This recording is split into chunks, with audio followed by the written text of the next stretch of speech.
खुलुमबाय।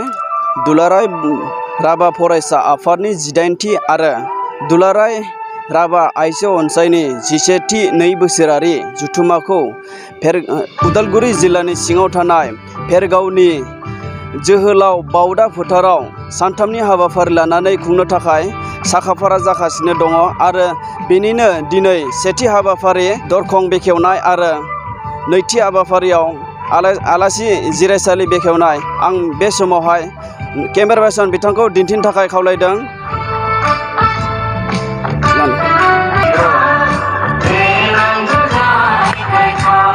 केमेरामेन बिथाङा दिन्थिगासिनो दुलाराय राभा फरायसा आफादनि 18थि आरो दुलाराय राभा आइजो अनसायनि 11थि 2 बोसोरारि जथुम्माखौ दिनैनिफ्राय जागायजेननानै सानथामनि हाबाफारि लानानै खुंनो थाखाय साखाफारा जानानै दङ आरो बे समाव जोहोलाव बावदा बिनि मुसुखाखौबो बे समावनो बेखेवगोन आरो आलासि जिरायसालि बेखौबो बेखेवखांबाय।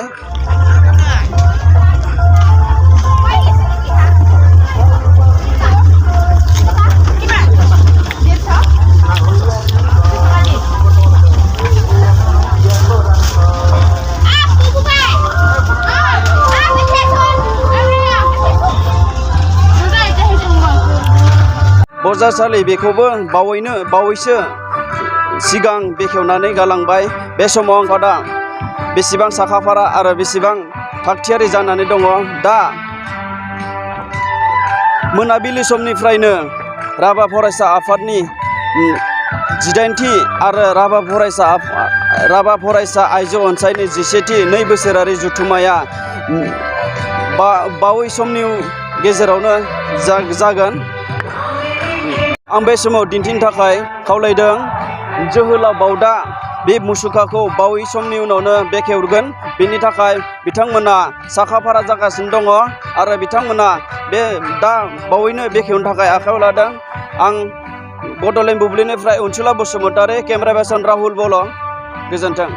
गोजोनथाव खौरां। गोसो गुदुं फरायसा एबा सुबुंफोरनि थाखाय टारगेट कचिं इनस्टिट्यूटआ बेसेन गोसा सुबिदा लानानै फैदों। जायफोर बिथांमोना banking, railway, SSC, insurance, defence, Assam police बायदि आनजादनि थाखाय साखाफारा जानो मोजां खाबु मोनाखै, बैसोर बायदि फरायसा एबा सुबुंफोरनि थाखाय मोनसे मोजां खाबु सफैदों। बरपेटा रोड विशाल मेगा मार्टनि साखाथियाव थानाय आमतलाव बे टारगेट कचिं इनस्टिट्यूटखौ खुलिनाय जादों। आथिखालनि साख्रि मोनै आरो बेकार जेंनाखौ नोजोर होनानै बे टारगेट कचिं इनस्टिट्यूटआ सोलोंसाफोरखौ गोबां गियान होनो थाखाय राहा लादों। बे टारगेट कचिं इनस्टिट्यूटआव सोलोंथाइ होनो लानाय आयदाफोरा जाबाय banking, railway, SSC, insurance, defence आरो आसाम पुलिस। जायफोर सोलोंनो गोसो गुदुं बिथांमोना टारगेट कचिं इनस्टिट्यूटआव मुं थिसननो एबा गोबां मिथिनो थाखाय 8134097059 एबा 8638961177 जानबुं नाम्बाराव जगाजग खालामनो हागोन।